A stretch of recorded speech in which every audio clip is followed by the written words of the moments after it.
Donc, une vidéo que les gens, c'est sûr et certain que vous n'aimez pas entendre, et c'est anxiogène, c'est stressant. J'aime beaucoup mieux partager des bonnes nouvelles. Par contre, je me dois d'être 100% honnête quand je fais mes analyses et qu'est-ce que je réalise. Et souvent, je m'adresse à des gens qui sont sur le point ou qui doivent juste avoir ces bouts de casse-tête-là de ma réflexion puis d'avoir des informations. Pour être capable de faire un move, faire quelque chose de concret. Donc là, présentement, à Bangkok, et dans la description, je vais mettre le lien de ça, c'est 53 500 en une semaine de nouveaux cas COVID. Ça commence à en parler beaucoup en France. Donc, faites juste imaginer, si vous êtes éveillé, la plupart des gens disent non, non, on ne croit pas à ça au COVID, puis tous les gens survivent, puis il n'y a pas de mortalité, puis tout ça. Le problème technique, c'est qu'il y a quand même des gens vulnérables, il y a des personnes âgées, il y a des personnes qui ont des problèmes de santé qui vont quand même plus souffrir de cette grippette-là. Fait qu'il faut arrêter de penser que le COVID n'existe pas. On le sait qu'il est fabriqué en laboratoire. Fait qu'on le sait que cette nouvelle souche-là, je l'ai déjà dit, si moi mon nom, ça serait Bill Gates, il y a eu une première version, la deuxième version, je vais la fabriquer un peu plus fort pour être sûr et certain que les gens pognent la panique comme il faut. Fait que je vous ai partagé une vidéo cette semaine, c'est un gars de 30 ans qui habite en Thaïlande, super forme physique. Il n'a pas été à l'hôpital, mais il a quand même été solidement atteint par cette grippette-là. Puis ça fait 2-3 semaines, puis il crache encore de la morve de ses poumons. Là. Tu l'entends dans sa voix, il a de la misère à parler un peu. Donc, je fais juste te rappeler que 90% des Québécois sont fort possiblement vaccinés. Tu es au courant que leur système immunitaire ont été fortement atteints. Fait que fais juste le comprendre. Ils sont tout le temps malades. Fait qu'imagine, là, il y a un nouveau variant. Ces gens-là vont être malades. Tu connais la réponse déjà comme moi. Fait que qu'est-ce qui va se passer? Il y a des gens qui vont se retrouver dans le système d'urgence dans les hôpitaux du Québec. Et présentement, le système de santé au Québec, je pense que s'il y a 100 personnes qui pognent la diarrhée en même temps au Québec, le système tombe à terre. Fait qu'essaye d'imaginer, mettons qu'il y aurait 50 000 infections, là, à quel point ça fonctionne plus pantoute, là. Fait qu'il faut que tu penses que même si toi, la grippette, tu vas être chez vous, puis moi, présentement, ben, je m'en vais aux États-Unis, je m'en vais chercher de l'ivermectine, l'hydroxychloroquine, puis tout ça, mais vous n'avez pas accès ici au Québec, malheureusement. Fait que faut que tu penses à si tu as un accident de voiture, est-ce que tu vas être traité à l'hôpital? S'il y a des gens qui ont des cancers présentement, est-ce que tu vas être traité à l'hôpital? Si tu attends une greffe pour X, Y, Z autre raison, mais t'imagines ça à quel point ça va être retardé. C'est une question littéralement de survie, même si tu penses que tu es en santé présentement, si tu as besoin d'aller à l'hôpital pour quelque raison que ce soit, puis c'est surchargé, puis le système y est tombé, à cause que les gens qui ont la grippette, ça cause un problème. Donc ensuite de ça, il y a beaucoup de monde qui... OK, Trump a gagné avec QAnon, l'Alliance, on s'en va vers la paix, tout est beau, puis tout ça. Là, présentement, qu'est-ce qui se passe? Là? Puis là, ça, c'est en date d'hier. L'hélicoptère de Vladimir Poutine qui s'en allait à Koursk, il a été attaqué par un drone. Donc, on a essayé, encore une fois, les Ukrainiens ont essayé de tuer Poutine. Sincèrement, si moi, je serais le président d'un pays, puis on ferait des tentatives d'assassinat sur ma personne, je peux te confirmer que le lendemain, ce pays-là, cette personne-là recevrait des missiles comme jamais, je déferlerais mon armée comme tu ne peux pas savoir. Donc présentement, tu comprends-tu, on n'est comme pas encore en paix. Trump a déclaré hier, Poutine continue à bombarder l'Ukraine sans arrêt, il tire sur des villes, je ne le reconnais plus, il est complètement fou, et pourtant je le connais depuis des années. Moi, je vous l'avais dit quelque chose de bien important en janvier, février. Qu'est-ce que je voulais voir pour être sûr et certain que tout était du bon contrôle. Je voulais voir des arrestations de Dr. Fauci, je voulais voir des arrestations de Bill Gates et je voulais voir la fameuse liste de Jeffrey Epstein. Et bizarrement, ces informations-là, eux, là, ils les ont toutes depuis 2016. Les enquêtes sur Jeffrey Epstein puis la liste là, est accessible. Elle peut pas être cachée. Ok, c'est pas des agents du FBI qui la cachent. Là, ok, ils les ont toutes les noms de tout le monde.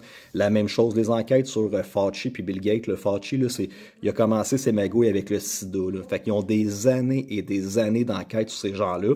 Et bizarrement, il n'y a pas d'arrestation encore. La Chine ils ont envoyé un avion d'aide humanitaire sur la Palestine et ils envoient également de la marchandise, un bateau pour de l'aide humanitaire parce qu'ils disent qu'elle n'a aucun crise de sens. Les Palestiniens sont prisonniers, ils meurent de faim, ils meurent de soif, ils n'ont plus d'eau. Fait qu'ils disent non, là c'est fini le carnage de l'Israël. La Chine a mentionné que s'il y a des gens qui essayaient de les intercepter ou de les empêcher de s'en aller en Palestine, ils allaient déferler l'enfer sur le pays qui allait l'empêcher d'aller là. Donc, pour une des premières fois de son humanité, L'armée chinoise se déplace à l'extérieur de son territoire pour faire des interventions officielles, concrètes ailleurs. Essayez de trouver des informations comme quoi que l'armée chinoise a déjà été avec des bases militaires officielles, des tanks, des choses ailleurs, et là, vous commencez à voir quelque chose qui bouge. Vous avez Trump qui est en train de se revirer sa cape de part contre Poutine. Vous le savez que l'Union européenne, présentement, sont en train de tout se remilitariser pour faire face aux dangers que la Russie représente. Depuis 2 ans, les États-Unis, les pays en Europe et même le Canada, ils ont re-signé la conscription obligatoire. Cet automne, en France, les comptes de banque vont devenir digitales et le gouvernement a déjà annoncé qu'il allait chercher 500 ou 800 euros par compte d'épargne des citoyens français pour l'effort de guerre. Il y a des gens ici même au Canada qui se disent qu'ils n'ont pas eu accès à leur REER et à leur CELI. Il y a eu comme un bug à un moment donné dans le système et de l'argent a disparu dans nos banques. L'histoire du 51e État, selon moi, ça ne se fait pas par un tour de magie comme ça. La seule possibilité qu'à un moment donné, les États-Unis prennent possession du Canada, ça va être dans un mouvement militaire de nécessité et que les gens vont devoir accepter. Trump va avoir besoin, si jamais on tombe en Troisième Guerre mondiale, de plus de main-d'œuvre, mais surtout de venir protéger notre territoire parce qu'on veut pas que ce soit les Russes ou les Chinois qui aient là, malgré qu'il y a des Canadiens qui aimeraient ça que ce soit des Chinois qui soient ici, ou encore une fois d'aller protéger nos ressources. Quand on parle de 51e État, c'est pas pour sauver les Canadiens, arrêtez de penser en termes de « Ah oui, on sauve la population ». On parle en termes de militaires, OK? Et c'est de protéger son pays. La seule raison pourquoi il veut le Canada, c'est les ressources essentielles, les primaires qu'on a, notre eau et surtout nos mines. Je te répète encore que Marc Carney, ce méga globaliste-là, est arrivé en position juste au bon moment et ils ont décidé de sortir aucun budget financier pour 2025. Donc, problème technique, c'est qu'on est à moitié de l'année. Là, on n'est même pas rendu encore à la moitié de l'année. Puis, il a décidé de garder ce flou pour le restant de l'année. Ben, si on prépare une guerre ou encore si on prépare une pandémie, tu n'as pas besoin de faire le budget. Tu sais qu'est-ce qui s'en vient. Je vois beaucoup trop de monde encore qui, quand on parle encore de cas de COVID, qui trouvent ça drôle. Ha ha ha, il s'assèque avec une prochaine pandémie. Ha ha ha, on sera pas malade. Tu réfléchis pas de la bonne méthode, mon ami, parce que si les gouvernements décident qu'il y a une pandémie ou si les gouvernements décident qu'il faut enlever la pression sur nos systèmes de santé, ha ha ha, peut-être que tu l'attraperas pas la grippe puis tu prends ta vitamine C puis ta vitamine D, mais si le reste de la population sont malades puis que si le système décide de shut down des choses puis de fermer les frontières puis qu'il y a des gens qui sont surchargés à l'hôpital, tu vas être pogné dans la même petite marde, même si tu n'as pas peur de pogner la grippette, qui, selon moi, mon call depuis le début, pour un deuxième COVID, si c'est moi qui le fabriquerais, je le fabriquerais un petit peu plus corsé. Parce que, regarde bien qu'est-ce qui va se passer. Le chaos, les gens vont recommencer à avoir peur. Il y a des gens qui vont tomber malades pour de vrai, surtout tous ces vaccinés-là, que leur système immunitaire est ultra faible, et la panique va repogner. Fait que là, ils vont nous dire, oui, câlisse, faites-vous vacciner, faites la distanciation, portez vos masques, parce qu'ils ont déjà été préparés. Le conditionnement a été fait de 2020 à 2023. J'arrive encore tout le temps à la conclusion que cette troisième guerre mondiale-là, d'ici 2030, à un moment donné, ça va la prendre. Pourquoi? J'arrête pas de regarder qu'est-ce qui se passe en Europe, en France, en Angleterre. Je regarde les combats entre les islamiques, les christianistes. Je regarde qu'est-ce qui se passe dans les rues, le chaos, ça se bat non-stop. Ils payent des magasins, ils crissent des choses en feu, puis tout ça. Et j'arrive vraiment à la conclusion que Trump est en train de sauver son pays. Il est en train de booster son pays, il est en train de donner financièrement les forces à son pays pour survivre à ce qui s'en vient. Il est en train de remilitariser son pays, il est en train de renforcer le côté patriotisme pour permettre au peuple américain de mieux passer au travers de ce qui s'en vient. Et ça, c'est mon corps à moi. Donc, c'est ça.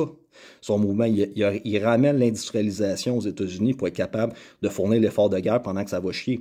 Parce que je regarde ce qui se passe en Europe et leur seule solution, c'est pas Trump qui va aller sauver l'Irlande, la France, les États-Unis, la Pologne, puis toutes ces choses-là.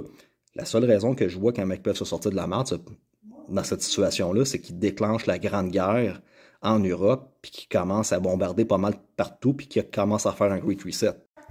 Donc, pandémie possible encore, même si c'est pas une pandémie, les gens vont être malades. Troisième guerre mondiale, tout le temps que je ressens qui pourrait être arrivé. Si vous allez avoir un fils qui va avoir entre 18 puis 25 ans d'ici les 5 prochaines années, juste avoir une petite idée en tête, faites-le marier le plus rapidement possible, qu'il ait des enfants. Ça va lui permettre d'être juste un petit peu plus loin dans la conscription avant qu'il soit enrôlé. Je dis ça comme ça, faites juste l'avoir en tête. Si jamais, à un moment donné, ça arrive là, parce que le scénario à date, il n'y a rien de positif.